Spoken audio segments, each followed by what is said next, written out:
Corporate love story भाग 4. नवीन सुरुवात पण एक परीक्षा. कियारा आणि राहुलचा खेळ संपला होता. सत्य बाहेर आलं होतं. पण त्या सगळ्या घटनांनी अन्वीचं मन मात्र खूप खोलवर जखमी झालं होतं.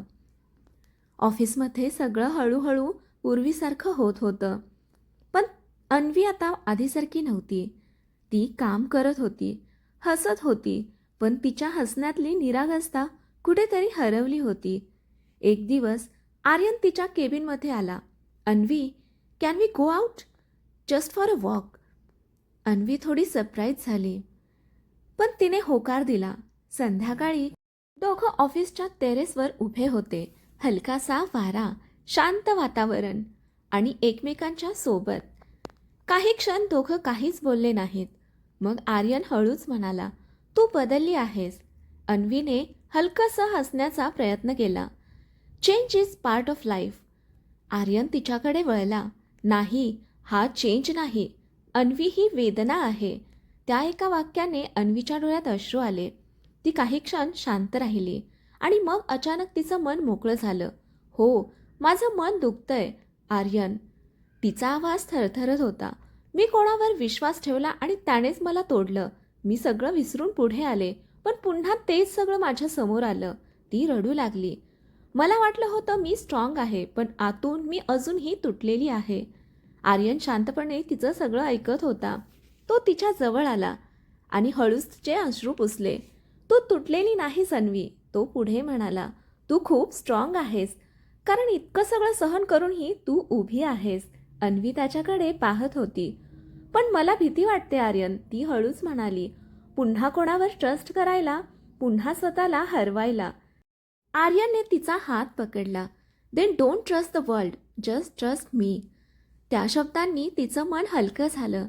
तो पुढे म्हणाला, मी प्रॉमिस करतो, तुझ्यासोबत काहीही होऊ दे, मी तुझ्यासोबत उभा असेन. अन्वीच्या डोळ्यात पुन्हा अश्रू आले, पण यावेळी ते आनंदाचे होते. ती हळूच म्हणाली, प्रॉमिस? आर्यन हसला. Life time warranty. दोघं हसले. त्या क्षणी अन्वीने पहिल्यांदा स्वतःहून त्याला हग केलं.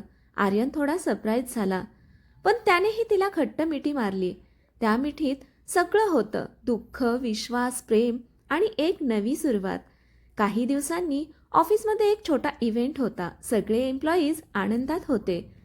आर्यनने सगळ्यांसमोर अनाऊन्स केलं, from today employee wellbeing programme will be led by Anvi Deshmukh. सगळ्यांनी टाळ्या वाजवल्या. अन्वीच्या चेहऱ्यावर पुन्हा आत्मविश्वास दिसत होता.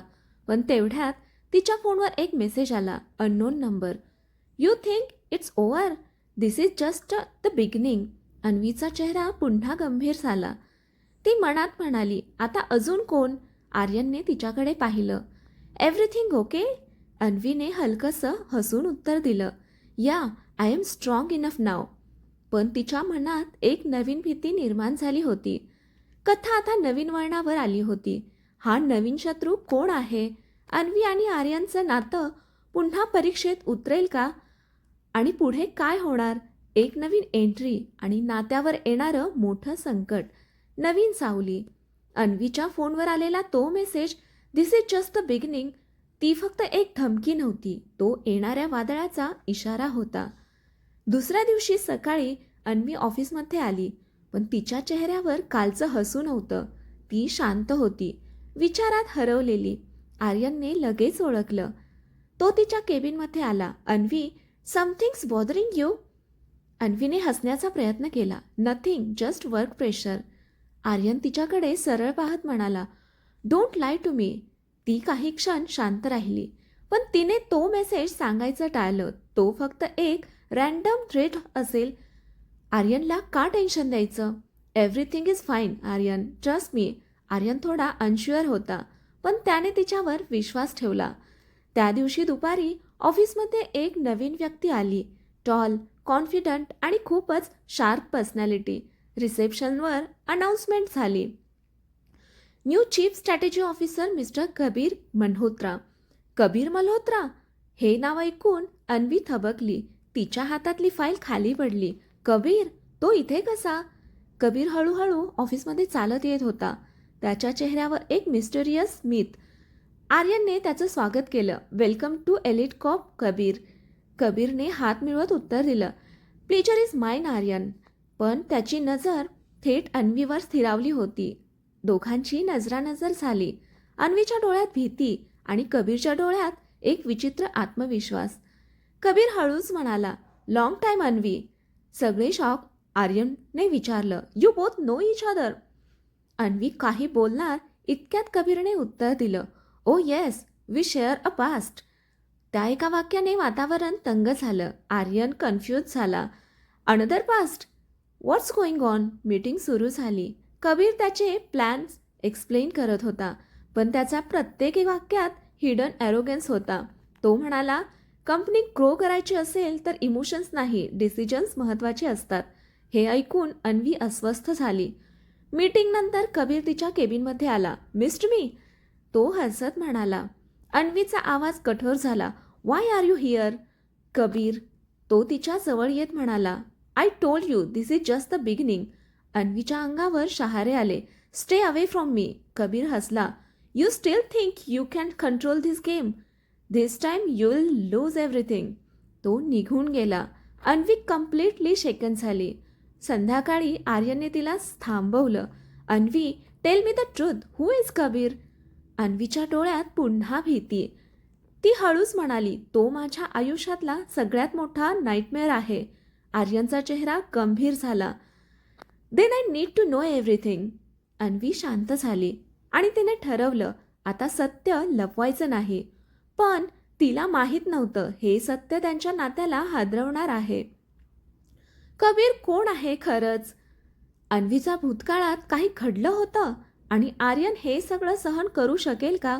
अन्वीचा भूतकाळ उघड आणि प्रेमावर येणारं सर्वात मोठं संकट, भूतकाळाचा सामना. कबीरच्या अचानक एंट्रीनंतर अन्वीचं मन पूर्णपणे हादरलं होतं. तिने इतक्या वर्षापासून दडवलेला भूतकाळ आता तिच्या समोर उभा होता.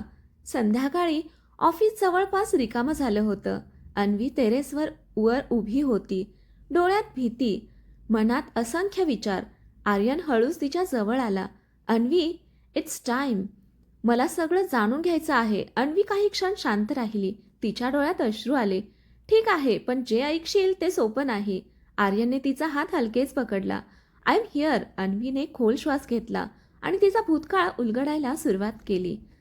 काही वर्षापूर्वी मी एका कंपनीत काम करत होते. तिथे माझ्यासोबत 2 लोक होते, राहुल आणि कबीर. आर्यन लक्षपूर्वक ऐकत होता. राहुल माझा क्लोज फ्रेंड होता, पण कबीर? ती थोडी थांबली. कबीर माझा बॉस होता आणि माझ्यावर ऑब्सेस्ड होता. आर्यनचा चेहरा कठोर झाला. तो सुरुवातीला खूप सपोर्टिव्ह होता, माझं कौतुक करायचा, पण हळूहळू तो पजेसिव्ह होत गेला. अन्वीचा आवाज थरथरत होता. तो मला कंट्रोल करायचा प्रयत्न करत होता. मी कुणाशी बोलते, कुठे जाते, सगळ्यावर लक्ष ठेवायचा. आर्यनच्या डोळ्यात राग दिसत होता. एक दिवस त्याने मला प्रपोज केलं. ती थांबली, पण मी त्याला क्लिअर नकार दिला. आर्यन हळूच म्हणाला, you did the right thing. अन्वीच्या डोळ्यात अश्रू आले, पण त्याने ते ॲक्सेप्ट केलं नाही.